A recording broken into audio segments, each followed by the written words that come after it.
సాతాపు సవర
घोरा दिव्य ज्योतिर्नमोस्तुते।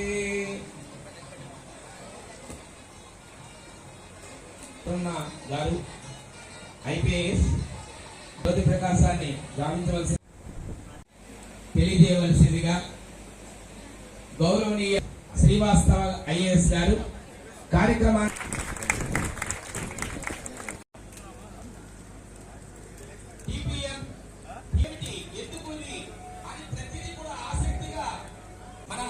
డిపార్ట్మెంట్ ద్వారా ఈ డిపార్ట్మెంట్ లో ఉన్నటువంటి మొత్తం శాఖలన్నీ కూడా అంతా ఎదురు చూస్తూ ఉంది. అలాగే ఉద్యానవన అందరూ కూడా వాళ్ళతో రూపొందించడంలో కూడా ఈయన యొక్క పాత్రయే ప్రధానం.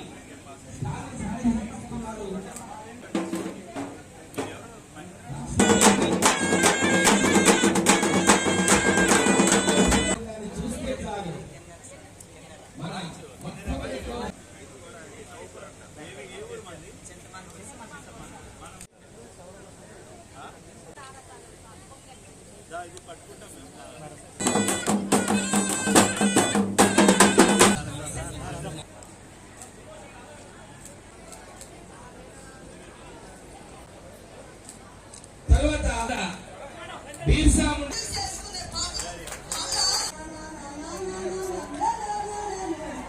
తారీఖున భారత ప్రభుత్వం మరియు మన ఆంధ్రప్రదేశ్ ప్రభుత్వం సంయుక్తంగా జరుపుకుంటున్నటువంటి జనజాతీయ గౌరవ దివస్ కార్యక్రమానికి బిర్సా ముండా గురించి చెప్పారు.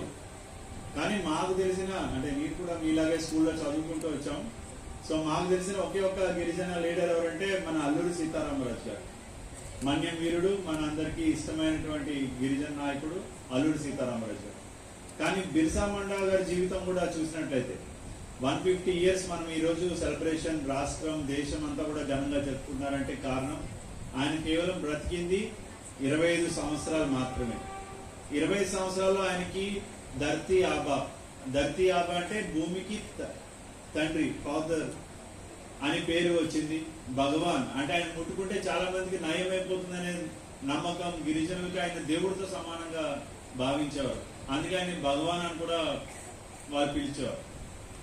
సో అంత గొప్పగా ఆయన ఏం చేశాడు అనేది మనం పిల్లలందరం కూడా చదవాల్సిన బాధ్యత ఉంది.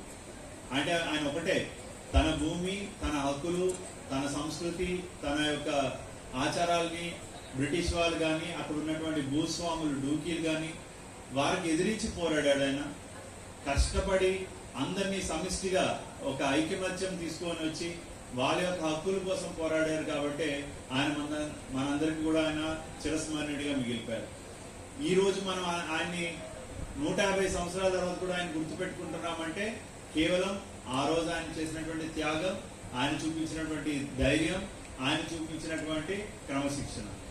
సో దాన్ని మనం గుర్తుపెట్టుకుంటే ఆయనకి ఇచ్చినటువంటి నిజమైన నివాళి.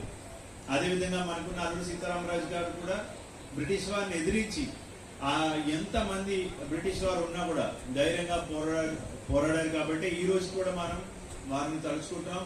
వారి పేరు మీద మనం ఒక జిల్లాకే పేరు పెట్టుకోవడం జరిగింది. సో ఈ రకంగా మనం కూడా ఇక్కడ ఉన్నటువంటి గిరిజన విద్యార్థులు కానీ గిరిజన సమాజం కానీ తెలుసుకోవాల్సింది ఏంటంటే ఐక్యమత్యంతో కానీ సమిష్టి పోరాటంతో కానీ మన హక్కుల్ని మనం తీసుకురావచ్చు, మన సంస్కృతిని కాపాడుకోవచ్చు, మన సంప్రదాయాన్ని కూడా కాపాడుకోవచ్చు. అండ్ ముఖ్యంగా చూసినట్లయితే ఈ ప్రధానమంత్రి నరేంద్ర మోడీ గారు కానీ మన గౌరవ ముఖ్యమంత్రి గారు చంద్రబాబు నాయుడు గారు కానీ పిఎం జన్మన్ అనే ఒక కార్యక్రమం అక్కడ జరిపితే మనకి గిరిజన సంక్షేమ శాఖ ద్వారా కూడా అనేక సంక్షేమ కార్యక్రమాలు తీసుకురావడం జరిగింది. అందులో భాగంగా మనకి అటు సెంట్రల్ గవర్నమెంట్ నుంచి ఏకలవ్య మోడల్ స్కూల్స్ కానీ మనకి మంజూరయ్యాయి. అలాగే మల్టీపర్పస్ సెంటర్స్, ఫెసిలిటేషన్ సెంటర్స్ కానీ మనకి మంజూరు కావడం జరిగింది. అదేవిధంగా పిఎం గ్రామీణ సడక్ యోజన కింద మనకి 52 కోట్లతోటి రోడ్లు మంజూరైనాయి.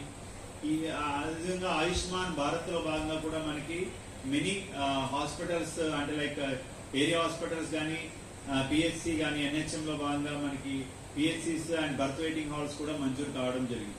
సో ఇవన్నీ కూడా 75,000 కోట్లు కేంద్ర ప్రభుత్వం రాబోయే 4 సంవత్సరాల్లో గిరిజనుల అభివృద్ధి కోసం కేటాయించడం జరిగింది. దాంట్లో భాగంగా మన జిల్లా నుంచి కూడా అటు పిఓఐటిడిఏ పార్వతీపురం, పిఓఐటిడిఏ సీతంపేట నుంచి కూడా మనము కావలసినటువంటి రోడ్లు కానీ హాస్పిటల్స్ కానీ ఇతర మౌలిక వసతుల కోసం మనం ప్రతిపాదనలు